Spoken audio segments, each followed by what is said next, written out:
wabarakatuh. Pemirsa, berjumpa kembali bersama saya Fibi Srayu Anita dalam Jurnal Kotim. Informasi mengenai Kabupaten Kota Waringin Timur dan sekitarnya telah kami rangkum untuk Anda. Berikut informasi selengkapnya.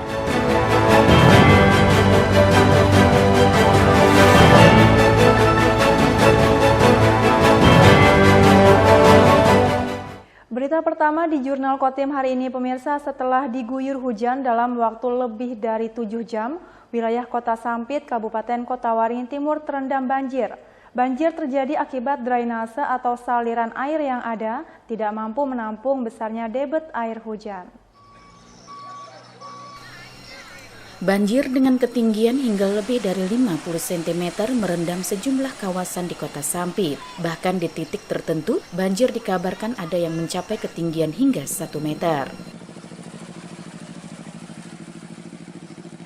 Banjir yang menggenangi ruas jalan membuat pengendara harus berhati-hati saat melintas. Bahkan tidak sedikit kendaraan terutama roda 2 mengalami mogok karena mesin kendaraan terendam banjir. Banjir terjadi akibat hujan deras dengan waktu lebih dari 7 jam yang dimulai pada Minggu malam hingga Senin pagi. Besarnya debit air hujan tidak mampu ditampung oleh drainase yang ada. Personil Badan Penanggulangan Bencana Daerah setempat turut diterjunkan ke beberapa lokasi banjir. Petugas membantu mengevakuasi warga terdampak banjir, terutama warga yang sakit, lansia, dan anak-anak.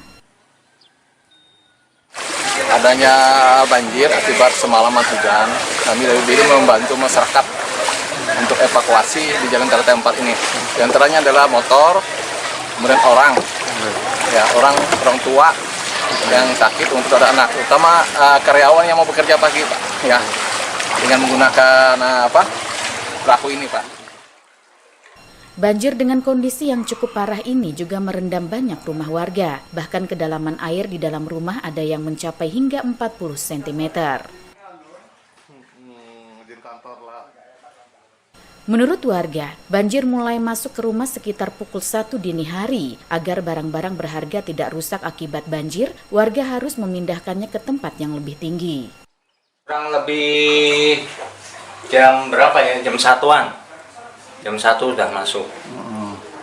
Air got itu udah pasang tinggi. Itu. Ya terpaksa ini guys, kayak gini. Itu. Di barang-barang diangkatin gitu. Di dalam. Kurang lebih 40 cm, Mas. Kurang lebihnya 40 cm. Belum bisa dipastikan kapan banjir benar-benar surut. Bahkan diperkirakan ketinggian banjir akan bertambah jika hujan deras kembali turun. Mashud Badarudin, Hayat TV. Ribuan warga Sampit, Kabupaten Kota Waringin Timur nonton bareng Piala Asia U23 antara Indonesia melawan Uzbekistan di kantor Bupati setempat. Namun sayang pendukung harus kecewa karena Indonesia kandas di babak semifinal.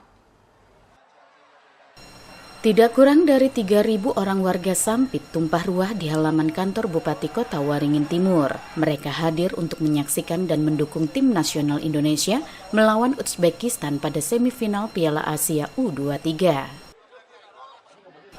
Jalannya pertandingan di Stadion Abdullah bin Khalifah itu berlangsung alot pada babak pertama. Kedua kesebelasan mampu bertahan imbang dengan skor 0-0. Pada babak kedua, Indonesia berhasil unggul lebih dulu dengan mencetak gol. Hal itu membuat suasana riuh penuh kegembiraan para pendukung bergema menyelimuti halaman kantor bupati. Namun gol tersebut kemudian dianulir wasit yang membuat pendukung harus kecewa. Kekecewaan semakin bertambah setelah Uzbekistan justru berbalik unggul dengan mencetak 1 gol. Tidak sampai di situ, petaka bagi Garuda Muda kembali terjadi saat wasit memberikan kartu merah untuk kapten Indonesia. Ditambah lagi terjadi gol bunuh diri oleh pemain Indonesia. Dari serangkaian pertandingan tersebut, pendukung timnas menilai jika banyak keputusan wasit yang terkesan berpihak kepada Uzbekistan. Pertandingan timnas sebenarnya sudah bagus ya pemainnya ya. Cuman karena kita lihat tadi beberapa keputusan wasit memang sedikit condong ke Uzbekistan karena beberapa kali pemain Uzbekistan terjatuh, tapi wasit terlalu sering untuk meniup peluit, dan kartu merah tadi Rizky Ridho sepertinya tidak ada unsur kesengajaan ya. Jadi karena pemain Uzbekistan sudah masuk duluan, jadi sepertinya terlalu keras jika dikasih kartu merah. Gol yang batal saya kira memang agak abu-abu ya, karena memang kaki dari striker Indonesia ada yang offside posisinya, tapi dia tidak mendapat bola, memang sedikit mengganggu juga. Jadi saya pikir juga rasanya agak berat juga untuk menerima bahwa itu offside, tapi memang posisi kakinya sudah offside duluan. Dengan berakhirnya pertandingan dengan skor 0-2 membuat perjuangan Indonesia kandas di babak semifinal. Untuk meraih tiket pada Olimpiade Paris 2024, maka hanya menyisakan peluang pada peringkat ketiga Piala Asia U23. Mashud Badarudin, Hayat TV.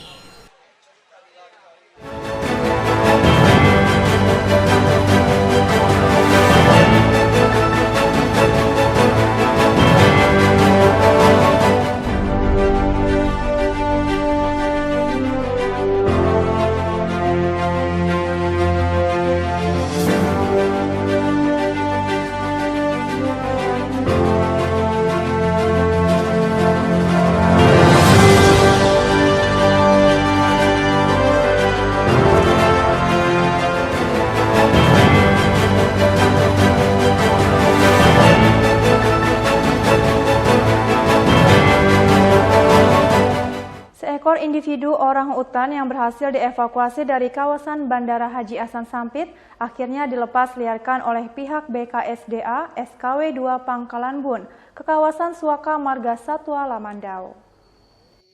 Balai Konservasi Sumber Daya Alam atau BKSDA Provinsi Kalimantan Tengah bersama Orangutan Foundation International atau OFI berhasil menyelamatkan satu individu orangutan jantan di kawasan Bandara Haji Hasan Sampit. Evakuasi terhadap orangutan yang ditemukan warga berkeliaran di kawasan Bandara Haji Hasan Sampit pada hari Jumat 26 April 2024 pada sekitar pukul 11 siang waktu Indonesia Barat. Sebelumnya orangutan bertubuh besar itu terlihat pada hari Kamis dan juga hari Jumat pada tanggal 18 dan 19 April 2024. Lalu petugas bandara dan warga setempat melihat kemunculan orangutan dekat kantor BMKG Kota Waringin Timur yang berada di satu kawasan Bandara Haji Hasan Sampit. Proses evakuasi primata endemik yang melibatkan Yayasan OFI, Manggala Agni, Komunitas Reptil Sampit dan petugas keamanan Bandara Haji Hasan Sampit berlangsung dramatis, di mana orangutan akhirnya dievakuasi setelah dilakukan penembakan bius oleh petugas. Setelah dilakukan pemeriksaan yang lengkap, orangutan kemudian dimasukkan ke dalam kandang dan malam itu juga dibawa ke BKSDA Seksi Wilayah 2 Pangkalan Bun. Setibanya di kantor BKSDA SKW 2 Kalimantan Tengah di Pangkalan Bun, kembali dilakukan pemeriksaan kesehatan oleh petugas. Menurut Kepala BKSDA Kalimantan Tengah Dendi Setiadi, usai dipastikan kondisi orangutan dalam keadaan sehat, orangutan berbobot jantan berusia sekitar 30 tahunan tersebut dilepas liarkan ke habitatnya di Taman Suaka Marga Satwa Lamandau. Kita melakukan kegiatan rescue dimulai 18.20 sampai dengan 21.30. Memang pada saat melakukan kegiatan rescue dalam kondisi gelap gulita sehingga menyulitkan petugas rescue. Saat ini orang utan dalam kondisi sehat sehingga kita lakukan kegiatan rilis orang utan di Suaka Marga Satwa Lamandau yang berada di Kota Waringin Barat. Tim Liputan SBTV. Budidaya anggur saat ini mulai banyak diminati masyarakat Kabupaten Kota Waringin Barat, baik skala hobi maupun untuk skala yang lebih luas. Melihat hal tersebut, anggota DPRD Kobar dari Komisi B berkesempatan melakukan kunjungan ke Desa Kubu, sekaligus untuk mendorong pengembangan tanaman anggur di Kota Waringin Barat. Anggur merupakan buah istimewa yang hampir 96% bagiannya dapat dimakan. Selain impor, saat ini budidaya anggur mulai banyak dikembangkan di Indonesia, baik skala rumahan atau hobi juga skala luas, termasuk yang ada di Kabupaten Kota Waringin Barat. Dari berbagai referensi yang didapat, ternyata budidaya anggur termasuk bisnis yang menjanjikan dan juga mudah untuk dilakukan. Bagaimana tidak, anggur termasuk buah dengan nilai jual yang tinggi jika dibandingkan dengan jenis buah yang lain. Selain itu, permintaan anggur di Indonesia juga tergolong tinggi. Untuk mendorong hal tersebut, salah seorang anggota DPRD Kota Waringin Barat dari Komisi B pada hari ini melakukan kunjungan ke Pusat Pelatihan Pertanian dan Pedesaan Swadaya atau P4S Karya Baru Mandiri Desa Kubu, yang mana saat ini juga tengah membudidayakan berbagai varietas tanaman buah anggur. Di mana kunjungannya kali ini Haja Hatnati tidak sendiri, namun bersama Haji Salman, seorang pengusaha yang juga tertarik dan berminat untuk mengembangkan buah anggur sebagai komoditas unggulan selain kelapa sawit. Mengingat nilai ekonomis buah anggur yang cukup bagus jika dikembangkan dalam skala yang luas. Kedatangan mereka disambut langsung oleh Ketua P4S Desa Kubu Syahrian sekaligus sharing ilmu terkait budidaya dan pengembangan usaha tanaman anggur. Mulai dari pemilihan bibit yang berkualitas, media tanam, perawatan, pemupukan, dan tahapan lainnya. Menjalankan fungsi beliau karena mungkin sebagai anggota dewan itu kan beliau harus menyerap aspirasi dari bawah, harus jalan-jalan melihat kondisi di bawah. Yang kedua, beliau ada ketertarikan untuk ikut membudidayakan terutama komoditas yang ada di P4S ini, anggur. Jadi beliau sangat berkeinginan untuk membudidayakan itu, dan insya Allah dalam skala yang lebih luas. Dan dalam hal ini beliau memohon bantuan kita dari sisi pembibitan, dari sisi perawatan, dan bekerja sama sampai bagaimana nanti apa yang beliau tanam itu bisa menghasilkan. Rencana bibit murni kita datangkan dari sini dan pertimbangan karena memang bibit sudah teruji berbuah dan sudah beradaptasi dengan lingkungan Kota Waringin Barat lah, terutama Kecamatan Kumai, jadi potensi berbuahnya itu lebih besar berhasil. Partai Gerindra alhamdulillah tahun ini mendapatkan amanah kembali. Mudah-mudahan beliau dengan kita tahu selama ini dengan kepiawaiannya, baik dari sisi keahlian, kemampuan, dan dekat dengan masyarakat, kita harapkan mampu mendorong khususnya di bidang pertanian. Kebetulan beliau berada di Komisi B, komisi yang memang menjadi sahabat para petani. Sebagaimana diketahui bahwa saat ini di Kota Waringin Barat banyak masyarakat yang mulai mengembangkan tanaman buah anggur di rumah mereka. Berdasarkan pengalaman, ada beberapa varietas tanaman anggur yang mudah dikembangkan dan mampu berbuah dengan lebat jika dilakukan penanganan yang baik dan juga tepat. Sehingga jika dapat dikembangkan dalam skala yang lebih luas, tentu akan menjadi alternatif peningkatan ekonomi petani. Karena permintaan buah anggur cukup tinggi yang selama ini masih mendatangkan dari luar daerah.